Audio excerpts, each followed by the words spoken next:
ሰላም ቤተሰብ እንዴት ናችሁ? ደህና ናችሁ? እኔ ያለሁ እግዚአብሔር ይመስገን። እንኳን ወደ ቻናሌ በደህና መጣችሁ። ላይክ ሰብስክራይብ እያደረጋችሁ ማለት ነው። እና ዛሬ ደግሞ ተመልሼ መጥቻለሁ ማለት ነው። ሁላችንም ያየነው ይመስለኛል በዳኒ ቤት ቪዲዮ የተለቀቀው ማለት ነው። ስለዚህ ዛሬም እንደምታዩት ነው እንግዲህ አብርሃም ለተወሰነ ቀን ሌላ ሀገር መሄድ እንዳለበት ምናምን የተናገረው። በነገራችን ላይ ዛሬም ተበልቷል። አብርሃም ልነግራችሁ የምፈልገው ነገር ተበልቷል። በቃ እውነትን እንትን ለማድረግ ያንን ቀን ዙሪያ ጥምጥም ሲሄድ ወንድሙና ሩታን ለእንትን ላለ ማለት ዙሪያ ጥምጥም ሲሄድ እንግዲህ ዛሬ ማጥቅተዋለች ሩታ ማለት ነው። እንዴት እንዳጠቃችሁ ደግሞ እናሳያችኋለን ማለት ነው።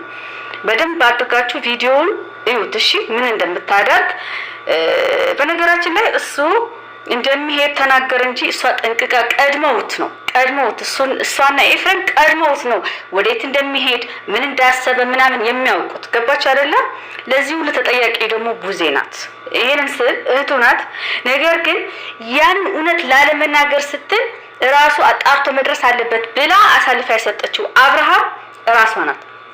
አሁንም ግን ሩታ እጅ ላይ እንደሚገባ እርግጠኛ ሁኜ ነው የምነግራችሁ ማለት ነው። ምክንያቱም ሩታ አስባበትና አቅዳበት ነው አሁን የመጣችሁ በዳኒ ቤት እንድታገኘው እየመጣችሁ ማለት ነው። በዳኒ በኩል አብርሃም እንድታገኘው እየመጣችሁ አብርሃም የት እንደሚሄድ ምን እንዳሰበ ምናምን ጠንቅቃ ታውቃለች። ገባችሁ አይደለ? ምንም እንዳላወቀች ምናምን ነው የመጣችሁ። ነገር ግን እኔ እንደ ተመልካች እንኳን ንገራችሁ አንድ ነገር ማለት ነው። ይቅርታ ምን እንዳሰብኩ ንገራችሁ።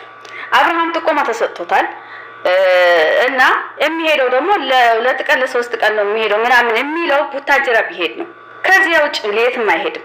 ይሄንን ደግሞ ቀድመው እነ ኤፍሬም እያወቁ ነው ያሉት። ገባችሁ አይደለ?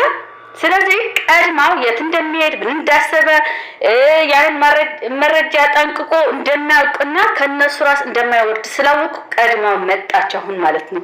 ገባችሁ አይደለ? ስለዚህ ለዚህ ሁሉ ተጠያቂ ዳዊትና ቡዜ ናቸው። አሁን ዳዊት አካተትኩት። እኔ ዳዊት ቅድም ያጣራሁት ለምን እንደሆነ ታውቃላችሁ? አንዳንዴ በቃ ስለሚገለባበት ምናምን ነው። ቡዜ ግን ቀጥ ብላ እሱ እየታገለች ስለነበረ እውነትም ወንድሟ ለማዳን እየታገለች ስለነበረ ገባችሁ? ግን ደግሞ ከዳነ በኋላ ደግሞ ሄርሜላን አካትታ እንድጠራጠር አድርገዋለች። ገባችሁ? ያንን እውነት እንዳይደርስበት አድርገዋለች ቡዜ ማለት ነው። የምሬን ነው። እኔ ከጥላቻ አንፃር አይደለም። እኔ ቡዜን ወዳታለሁ። ምን አረግች? ነገር ግን አብርሃም ከዳነ በኋላ በስትክክል ኤፍሬምና ሩታ ናቸው ላለ ማለት ገባችሁ? ዙሪያ ጥምጥም ወስዳ አሁንም እንዲጠቃ አድርገዋለች አብርሃም ማለት ነው። ስለዚህ እሷ ናት ተጠያቂ አሁን ራሱ። የምሬን ነው።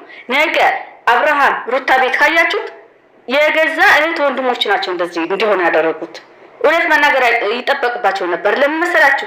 ሄርሜላ ከነሱ ጋር ስንት ትግል ስንት ነገር አሳልፋ ስንት ብሯን አውጥታ ምናምን እሱን ይዛ ጠፍታ ነው ወደ ራሱ እንዲመለስ እንኳን ቦታ ያገኙት። እንዴት እንዳወጡት ከዛ ቤት ሁላችንም እያየን ነበረ። ይሄንን ረስተው ግን ከዳነ በኋላ ራሱ ይድረስበት እንዴ ዛሬ ደግሞ ዛሬ ይድረስበት ተብሎ እንትን በጣም እኔ ጽፌው ነበር። ጽሁፉን ካገኘሁት እግዚአብሔር ሙሉ ኮሜንት ጽፌለት ነበር ለአብርሃም ማለት ነው። ስለዚህ እሱን ካገኘሁት አመጣላችኋለሁ። የምሬ ነው። ሻት ስክሪን አድርጌ አመጣለሁ። ይሄን እንደሚመጣ አቅ ነበረ። ከነሱ እንድትጠነቀቅ እንኳን እያደረገች አይደለም ያለችው ቡዜ ብዬ ተናግሬው ነበር። የምሬ ነው የምላችሁ። ስለዚህ ዛሬ ቪዲዮውን አሳያችኋለሁ። እንግዲህ ዛሬም እጇ ላይ አድርጋዋለች ሩታ ማለት ነው። ገባች አይደለ? አስባበት ይዛበት ነው የመጣችው። ግን ደግሞ ይሄንን ስል እጇ ላይ እንዳይገባ አልገባም ብሎ እንትን ስላለች ቦታ ስላጣች አይገባም ብላ ካሰበች ራሱ እንዲጠፋ ወይም መኪና ላይ እየሄደ የሆነ ነገር እንዲደርስበት ምናምንም አድርጋ ሊሆን ይችላል። የግዴታ እሷ እጅ መግባት አለበት ብዬ አይደለም። ነገር ግን የሆነ ነገር አድርጋለች። ዛሬ አዞራበታለች። የምር ነው የምላችሁ። ቀብታዋለች፣ አንገቱ ላይ ቀብታዋለች። ሁለት ጊዜ ነው እጁ ላይ ቀባች። መጀመሪያ ከጀርባ ኪሷ እንትኗ አስገብታ ደግሞ እጇን አሽታ ደግሞ አንገቱን ቀብታዋለች። ልጁ ተይዟል አሁን ራሱ። ይሄን ስል ግን በጣም ይቅርታ እግዚአብሔርን ምን አይነት እንትን እንደሆነ አላውቅም። እስካሁን ተነቃልክ ብለን ነበረ። ስንት ቪዲዮ ነበረ እውነት እያወጣንልክ ነበረ። ግን እንዴት ሊገባክ እንዳልቻለ ማለት አልገባኝም። በቃ አልገባኝም። ምክንያቱም እውነት እያየክ ድምጽ እየተሰማ ተሳካልን እያሉ በቪዲዮ በቃ መድኃኒቱን ሰጥተነዋል፣ አይመጣም፣ አንቺ ጋር አይመጣም፣ ወደ አንቺ ህይወት አይመለስም፣ አሁን ከሩታ ጋር ነው የሚሆነው፣ እንደገና ደግሞ ተናገር እያሉ እንደዚህ በላት እንደዚህ በለው እያሉ እራሳቸው እንትን እያሉ አንተ እየነገርከን ነው እያወራን የነበረው ካሉ ይሄንን በላት እኮ ማለት አይጠበቅባቸውም ይበራል እንዴ? ይሄንን በላት ካለ ራሱ ነበረ እናንተ ናችሁ መናገር የምንጠብቅባችሁ ለሷ ማለት ነው። እንደዚህ በላት ብሎናል እሱና ስለዚህ በቃ አታስፈልጊ ምናምን ማለት የነበረባችሁ እናንተ ናችሁ። እሱን አይደለም ምን በላት ነበር ያልከኝ ምን በይ ነበር ያልሽኝ ምናምን እያለ መጠየቅ የነበረበት አብርሃም ማለት ነው። ገባችሁ አይደለ? ስለዚህ እናንተ ዙሪያ ጥምጥም ስትሄዱ አብርሃም ገና ለገና ድኗል ብላችሁ ዙሪያ ጥምጥም ስትሄዱ እነሱ ደግሞ ከተጠያቂነት ለማምለጥ ሲሉ እንቅልፋቸውን አጥተው ነበረ አብርሃም ድጋሚ እጃቸው ላይ ለማስገባት እውነቱን እንዳይደርስበት እየጠበቁ የነበሩት ማለት ነው። ዛሬ ግን የገዛ ወንድማችሁ እራሳችሁ አሳልፋችሁ ሰጥታችሁታል። በቃ ይሄን እውነት ነው። ምክንያቱም ብታስቡለት ኖሮ የሱ መዳንትን ብትሉ ኖሮ አንደኛ እውነት በነገራችሁት ነበረ። ገባችሁ? አንድ ሰው ላለመጠቆም ስትሉ እውነትን ላታወጡ ስትሉ ሄርሜላን እዛ ጨምራችሁ ልጁ እንዲወዛገብና እንዲጠራጠር አድርጋችሁ ይሄው ዛሬ አስበላችሁት። እንግዲህ እግዚአብሔር ይፍረድ። ከዚህ በላይ እኔ ትናንት የለቀኩት ቪዲዮ ገብታችሁ ማየት ትችላላችሁ። የምሬ ነው። ያንን ቪዲዮ ደክሞኝ ነው ያቆምኩት እንጂ ብዙ የምጨምርበት ቪዲዮ ነበረኝ መረጃው ማለት ነው። ነገር ግን እኔ ኤዲት ሳደርገው እንኳን እንዴት እንደከበደኝ ራሴ ነው የማውቀው። ቮይሶቹ እየሰማው ኤዲት ሳደርግ ስቆራረጥ ምናምን ምን ያክል እየተሰማኝና ከአንድ ወንድምና ከአንድ ሚስት የነበረችውን ነገር እኔ የሚስት የነበረችውን ተውት። ይሄ እነዚህ ከተፈቱ ችግር አለባቸው። ገባችሁ አይደለ? ችግር አለባቸው። የቅናት ቢጤ ስለሆነ ከሷ የተሻለች ሴት ስለያዘ የምታከብረው ስለያዘ በዚህ በቅናት ነው። የገዛ ወንድሙ ማለት ግን አስቡት እንግዲህ ይከብዳል። ገባችሁ? በጣም ነው የሚያመውና እኛ እንኳን እንደተመልካች በዚህ ልክ የተሰቃየ ነው። አብርሃም ያንን ቪዲዮ ሲያየው ምን ያክል የሞራል እንትን እንደሚደርስበት ይገባኛል። ገባችሁ አይደለ? ትናንት እንዴት እንደተሰቃየው ራሴ ነው የማውቀው። የምሬድ ነው። አንድ ቀን በቃ በጣም ረጅም ሰዓት ነበር የወሰደኝ ኤዲት እንዳደርገው ማለት ነው። ከዛ በኋላ በቃ ስላልቻልኩኝ ስለደከመኝ ነው እንጂ ብዙ ነገር መረጃ ነበረ ብዙ የምናወጣው ከአፋቸው የሚያወጣው። አንዴ በር አንኳኩታ የመጣው እኔ ከፈትኩ ይላል። አንዴ ደግሞ ሩታ ደውላልኝ አንተ መጣቆይተህ ሩታ ደውላልኝ ነው የመጣሁት ይላል። ንግግራቸው እንኳን የሚያስተውለው ሰው አልነበረም። በዚህ ልክ ነበር እየተጫወቱባቸው የነበሩት ማለት ነው። እኔ ቅርታ አድርጉኝ ዛሬ በጣም ስሜታዊ ሆኛለሁ። ምክንያቱም እሱን ለማዳን እሱ እንዲገባ ብለን ምናልባት ቴንሽን ውስጥ ስለነበረ ምናምን እየተረዳው ስላልሆነ ነው ቪዲዮዎችን ሲያይ እየተሰቃየ ስለሆነ ነው ብለን ለማስረዳት እየጣርን ነበረ። ቪዲዮዎችን እንዲያያቸው ቆራርጠን እያስገባን ነበረ። ነገር ግን እኔ እንጃ አላቅም እግዚአብሔርን ለዛ ነው ስሜታዊ የሆንኩት። ደግሞ ተመልሶ እጃቸው ላይ ሲገባ ወይም ደግሞ እነሱ እመኑኝ ከቶዬ ጋር ተገናኝተዋል ከቶፊቅ ጋር ተገናኝተዋል ብዬ ነው የማስበው። አብርሃም ማለት ነው መረጃ ሰጥቶታል። ይሄ ልጅ ቡታጅራ ሊሄድ ነበረ ያሰበው። እነሱ ቀድመው ያውቃሉ። ምክንያቱም ተጠያቂ መሆናቸውን አይዘነጉትም እነሱ። እናንተ ችላ ብትሉት እነሱ ተኝተው አያድሩም። ምክንያቱም ዞሮ እነሱ ጋር እንደሚመጣ ያውቃሉ። ምክንያቱም ጥያቄ እንኳን ያስፈልገው ነበረ። እየተናገሩ ነበር እኮ ያደረጉት እየተናገሩ በቅርብ ጊዜ ይጋባሉ፣ ይመጣል፣ አብርሃም ከሩታ ጋር ይሆናል እርግጠኛ ነኝ ያለው እኮ የገዛው ወንድሙ ነው አይደለ? ይሄ ነገር ሳይፈጠር ነው የምላችሁ አይደለ?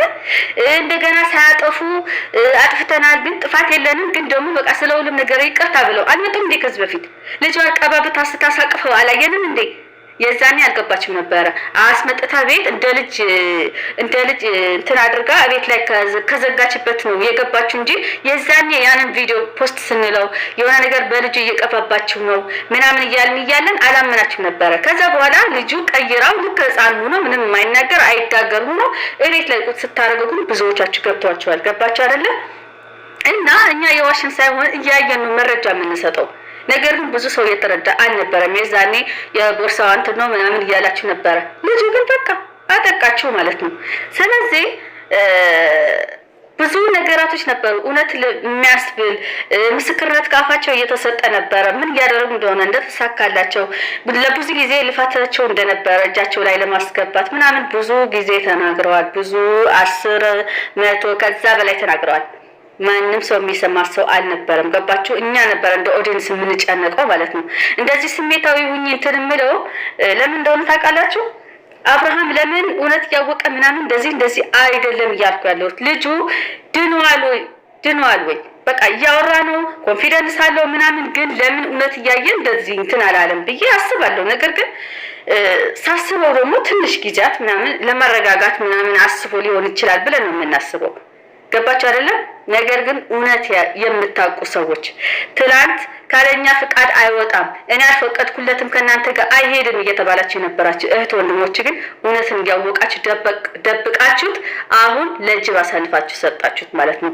ይሄን እንዳትረሱት። እርግጠኛ ሆኜ ነው የምነግራችሁ። ዛሬ ባደረገችው እመኑኝ፣ ነገ አብርሃም ከማን ጋር እንደሚመጣ ወይም ደግሞ ማን ቤት እንደምናገኘው ወይም ደግሞ ሳይሄድ ገባችሁ ራሱ ላይ የሆነ ነገር ደርሶ ነው የምናየው። ፈጣሪ ጠብቀው። የምሬን ነው። እኔ በጣም ደክሞኛል በአብርሃም ነገር በጣም ማለት አሰቃየን። ገባችሁ አይደለ? ግን በዚህ ልክ ሰው እየለፋበት የነበረ ነገር እንደዋዛ ከዳነ በኋላ እንደዋዛ ችላ ብላችሁት እውነትን ላለመናገር ብላችሁ እንዴ የኤፍሬም ችግር እኮ ነግራችሁ እኮ በቃ ወንድማሞች ናቸውና ይቅርታ ያርግለት እንደዚህ ማለት እኮ ይቻላል። ግዴታ አይደለም እሱ ሊያሳስረው፣ ግዴታ አይደለም እሱ ሊገለው፣ ግዴታ አይደለም። ገባችሁ አይደለም? የሚፈጠረው ነገር ስጋት አድሮባችሁ ሊሆን ይችላል። ነገር ግን ህይወት ነው የተሰዋው። አብርሃም እኮ ሞቶ ነው የነበረው አይደል? ከዛ ቢቀጥል ኖሮ እኮ ያንን ልጅ ምን እንደሚያደርግ አይታወቅም። ስትረስ ይነሳል። ከስትረስ በላይ ደግሞ ጭንቀቱ በጣም ኦቨር ሲሄድበት ደግሞ ራሱን ሊያጠፋም ይችል ይሆናል። እንደገና ደግሞ ራሱ መንቀሳቀስ አይችልም ነበረ። ካስቀመጥከው ቦታ የሚንቀሳቀስ ሰው አይደለም። አስፋልት ላይ አቁመውት እዚህ ጠብቅ ቢሉት እዛ ቆሞ የሚጠብቅ ነው። እዛ ቆሞ መኪና የሚጠብቅ ሰው ነው አብርሃም በዛን የነበረበት ሰዓት ማለት ነው። ገባችሁ አይደለ? የዛኔ የሚወስንባቸው ጊዜያቶች ሊመጡ ይችል ነበረ። በጣም አደጋ ሊደርስበት ይችል ነበረ። ሊሞት ሁላ ይችል ነበረ። ከዛ ሁሉ ድኖ ግን እናንተ እግዚአብሔርን እኔ እንጃ በቃ ቪዲዮውን ላሳያችሁና ይቅርታ አድርጉልኝ። ዛሬ ብቻ ፈጣሪ ጠብቀው ደግሞ ክፉ ነገር አያሳይም። ምንድን ነው እንዴ? ይሄ ልጅ ምን አደረጋችሁ እንዴ? የሩታና የኤፍሬም እንትን ለመደበቅ ስትሉ አሁንም ልታስበሉት በቃ ይግደሉት እንዴ? ካልሞት አታምኑም እንዴ እናንተ ቤተሰብ? ወይም ወንድማችሁ ካልሆነ የነጋሽዬ ልጅ ካልሆነ እውነት ተናገሩ። በቃ የምሬን ነው ተናገሩ። እሱም የማያውቀው ነገር ስላለ ይመስለኛል እንደዚህ እናንተን አምኖ እየሞተ ያለው። በቃ ተናገሩ። የምሬን ነው። ወይም ኤፍሬም ወንድሙ ካልሆነ ተናገሩ። የምሬን ነው። እንደምን አደረጋችሁ? ይሄ ልጅ ምን አደረገ እንዴ? ህይወቱ ሙሉ ጨረሳችሁበት። ምን አደረገ እንዴ? ወጣት እኮ ነው፣ ገና ወጣት ነው። በስመ አብ ምን አደረገ? ቆይ ድሮ እንኳን ሰላም ሳያገኘው ተመልሶ ጠላቶቹ ይችግባ። ኧረ በጌታስ ምን አይነት አሳፋሪ ሰዎች ናቸው። በቃ እስኪ ወደ ቪዲዮ እንሂድና አስተውሉበት። በቃ አሁን ይህን ቪዲዮ እዩትና እጇ ምን እንደምታደርግ ከዛ በኋላ ደግሞ እንዴት አድርጋ እንደምታቅፈው ለሁለተኛ ጊዜ እንዴት እንደሆነ ቪዲዮ በደንብ እዩ። ምልክት አደርግላቸው በቃ ምልክት አደርግላቸዋለሁ። እዩት በቃ እሺ። ሼር እያደረጋቸው አድርሱልኝ። አመሰግናለሁ። ማንም በርግጥ ማንም የፈለገውን ቢል እኮ ይመስለው አይታይም። ግን ደግሞ አትሊስት አንዳንዴ እውነት ሲወጣና ውሸታሙ ሲያፍር ደስ ይላል እንጂ ምንም አይመስለኝም። ዳኒ በቃ ችግር የለውም። ለማንኛውም እሱማ አለበት ለሁለት ቀን የሚሆን ለሶስት ቀን ከከተማ ትንሽ ወጣ ላለሁኝ ልጄን አደራ ከአንቺ ጋር ይሁን። ምን አይነት መንገድ ምን ነገር የሚያስፈልገው ነገር ካለ ደውዪልኝ። መልካም ጊዜ ይሆንላችሁ።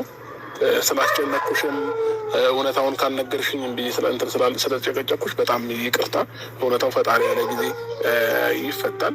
ግን ደግሞ በጣም አመሰግናለሁኝ ዳንዬ። መልካም ጊዜ ይሆንላችሁ። እንገናኛለን።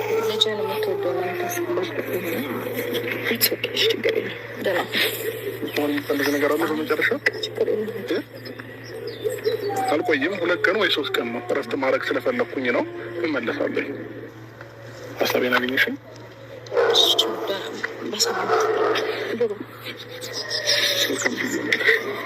ዳኒ እንገናኛለን።